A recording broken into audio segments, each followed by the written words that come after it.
Southern Aurora, arguably Australia's most famous train. It started in 1962, leaving Sydney, usually about 8 p.m. every night, and ran down to Melbourne. It was a consist of 14 cars. It had 5 roomette cars. They were Lands. It had 4 twinette carriages. They were NAMs, a deluxe dam set, which was a sleeping car as well. It had a RMS dining car, a BCS lounge car, an MHN brake van and a PHN power van. And it weighed 640 tonnes and could accommodate 198 passengers.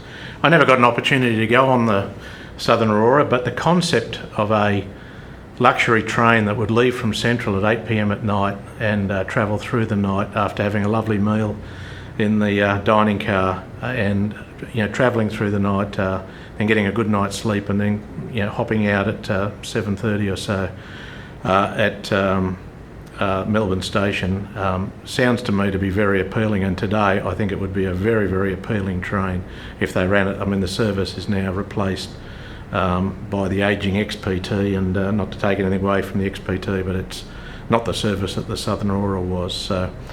So this set that we've got here today is the Auscsion 1962 set, and it comprised of 10 cars with an add-on set of 4 cars, making up the original consist of 14 cars. Now this set is highly detailed. It's probably one of the most highly detailed carriage sets I've ever seen, and it's right up there with Auscion's high quality standards. It's got beautiful undercar detail, which you'll see as the train moves forward. I've got it headed up with twin 44 class, which was a commonplace motive power at the time. These are both Auscision locos, both fitted with sound. And during the course of this video, you'll see that we've also fitted a DCC chip to the PHN Power Car that runs up at the rear. So anyway, let's get on and enjoy. But what a beautiful set, and congratulations to Auscsion for making a beautiful set. This is a set from the second run of the Southern Auroras, which came out recently. These were purchased just before Christmas, and I think they are a beautiful set. Could they be better? Yes, they could, with the addition of some passengers and maybe with some in-car lighting. And maybe that's what we'll do over the course of 2024. Maybe we'll add some lighting and maybe we'll add some passengers, but would be nice for that to be a factory option, even for a few $100s. I mean, once you've spent the money for 14 cars, it would be lovely to have some passengers, and some switchable in-car lighting would be lovely. Anyway, we'll get this underway, and we'll fire up these locos, and we'll give the Southern Aurora its first run.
This is the New South Wales PHN, which is a power car that ran on the back of the Southern Aurora. Now, The particular model is one of the Auscsion models, and it comes as part of the 10-car set that is sold by Auscsion, and this is one of the second run units recently acquired.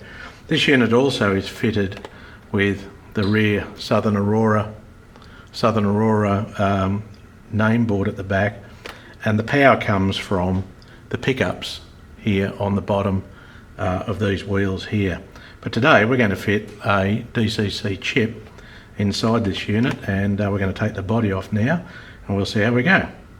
Started with this project, always have a container here to put your screws in. It's always important to not lose your screws. We've got the chip here ready to go. This is a Loksound version 5 DCC sound chip with a custom speaker provided by Mike Walters down at DCC Sound. I use these guys for many of my projects, and have had great service over the years. And Mike's done a special job here on this chip. Now, it also comes with a sheet, the full throttle sheet, which I'll just grab here, and you can see here you've got obviously a photo of the car, decoder address. You know, you can make it whatever address you want. I'll probably make it some kind of number. But there's 3 gen sets in this power car, so we'll be able to fire these up a bit later. And we can also adjust the idle and the high idle and the idle cycling run time, so from this sheet. So we'll start getting to work on this now. First job is there are 4 screws. We undo those. They are at the end of the car. We just unscrew those, and we put those into the little box here as we get them out. So we'll just unscrew this now, and we'll start at the other end here as well. We'll take those out, get the screwdriver to fit in, unscrew that. These little screws will pop out as soon as we lift up the coupler box. Now, one of the things I did do with this car before, and I've done with all of the Southern Aurora cars, is I've actually added a long shank coupler on one end. And what that's done is provided just a little bit more spacing to the Southern Aurora cars as they run around the layout, so which is quite good. So here we go. We can lift off the coupler box here now. Having to be careful because there is some detail here right on the end, so we'll just be careful with that because we don't want to damage that detail. So we'll just leave that loose for a sec, and then we'll do the other end here as well. We'll lift that up. Coupler comes straight out. Screw comes out, and the other screw's fallen out, and it's basically ready to go. Now, I'm just going to let the detail hang here. We're going to turn the car upside down and put the coupling in the box, the 2 couplings in the box, turn it up. So I've got the base to operate on. That's popped out there. That case has popped out. This is very fiddly here. Just got to be careful to get that off. There we go. So it's actually got the model itself has actually got highly detailed brake ends, so you've just got to be careful with that detail. So we'll now just see if we can lift the body off. And just pry it apart here a little bit. See if we can just lift it up. Now we might need a little bit of pressure to do that, so we'll just cradle the car there. We'll just grab a little flatbed screwdriver here. We'll just free it up along the sides here a little bit, being careful not to damage the detail.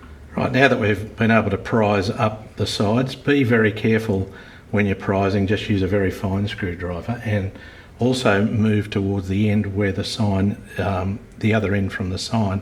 You'll find then you'll be able to lift the unit up, and you'll be able to bring it away from the body. And this is what it looks like. So we'll move the body of the car out of the way, and we can see exactly what we've got here. So we can see here that we've got, you know, the lighting board is here. We've got a chip fitted on the back here, which runs, you know, is designed with capacity to run the existing lighting. We've also got the existing sound box here as well for the speaker. Now Mike's provided me some interesting instructions here with some photos of another installation, just to give me a bit of a clue. So I'll use those instructions. But one of the first jobs we have to unscrew is the existing Auscsion tower. So we'll just do that now. Need a larger screwdriver. As it starts to rain, so you might hear a few spots of rain on the. That screwdriver might be too big. Yeah, no, that's good enough. You might hear a few spots of rain up on the roof, but we need the rain, so may as well enjoy it while we've got it. So we'll just unscrew this now. This tower will come off. We'll just unscrew that now. There we go. Put the screws down there, that there. Now, it's interesting because this tower's now probably in the way, so we'll have to contemplate what we do with that now. So the job now is to fit the decoder, making sure that you can read the sticker, and just grab the tower here and slide it on, making it a little bit fussy job, but should just fit straight on. Making sure that you've got all the pins right at one end, should just slide on. A little bit of mucking around, but on it goes. There it goes. Right, so just double check that it's all okay. Yep, looks okay. Now there is one mod that you do need to do to make sure that this kit will go back together, and that's to make sure that this base plate and the weight sits back flush with the original base plate. Now with some Auscsion carriages, these can come apart. They're not glued all that well. I mean, they're not bad, but they do need just a little bit of extra help. So what I'm just doing here is I'm just prising away the metal plate from the floor like this, that you can see here. I'm just prising it apart. Hopefully you can see that.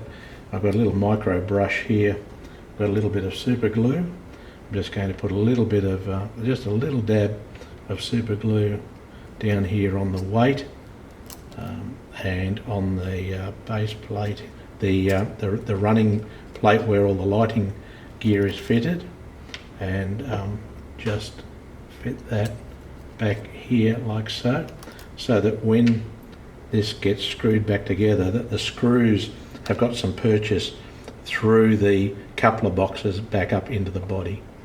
So now with the tape holding down the speaker wires and the lighting wires, it's now ready just to assemble and put the body back on. So we'll now assemble that and put that back on. Well, back to the PHN, we actually ran into a stumbling block that when we put the chip in and ran it up, it actually had a short circuit in it. So I contacted Mike down at DCC Sound, and he said, look, send it straight down and we'll have a look at it, which we did, and the chips come back, and he's had a quick look at the car as well, and replaced it with a new Loksound 5, and thank you very much to Mike for fabulous turnaround service on this. So the final job now is to put the couplings back on. Okay, I've put the other end on. This coupling here, you've got to make sure that you get this black plastic piece back over the little spigot point here, and then it's just a matter then of screwing the plastic cap back on here, that you can see here. And what I usually do is, what I'm going to do is I'm just going to sit this on and then jiggle the coupling, and it'll go straight on, and then I can screw the screws down. So the final job now is to run up the ESU Loksound programmer software, which we've got running on the computer here. We've got the carriage itself up on my test track here, plugged in via USB. I've programmed the carriage up to number 2369, which is the number of the PHN itself. So we'll just give it a try here now. I've pressed F1, F2 and F3. That's the instructions from this chip, which is all three of the motors. So let's have a listen.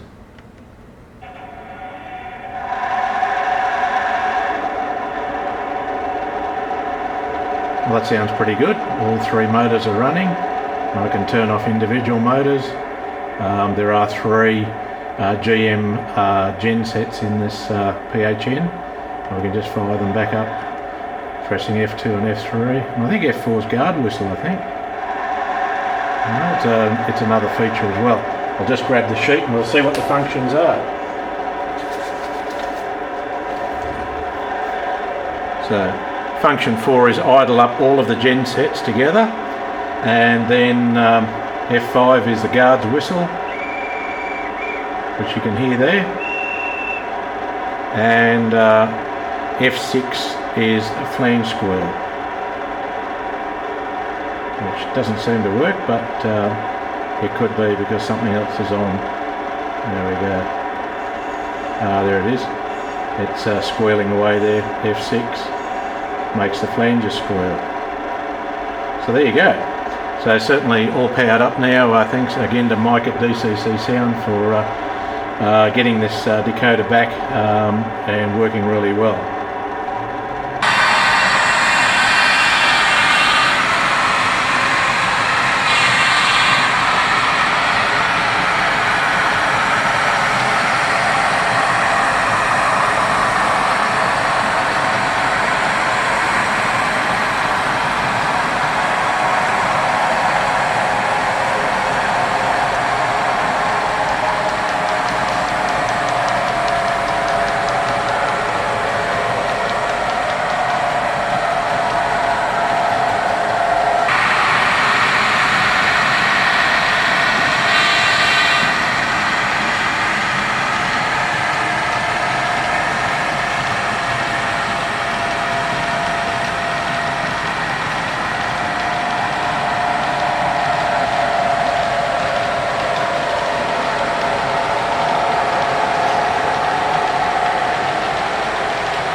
And there you have it. That's the first run of the Southern Aurora around the Kingsview Model Railway. I hope you've really enjoyed this review. One of the things I did do with these cars is that with the supplied KD couplings, there are some long shank ones. I've fitted those to every second car. I've made sure that the consist is absolutely as it was, with all of the carriages in the right order, so as they come along the platform they've got their correct numbers on them. So with that, that's the end of this review. I hope you've enjoyed it, and hope you enjoyed watching the DCC fitment of this PHN at the end here with these beautiful sounds. It really does make the Southern Aurora set complete. So congratulations to Auscsion, you've done a fine job on this Southern Aurora set, and it's a worthy addition to my Kingsview Model Railway. Next time.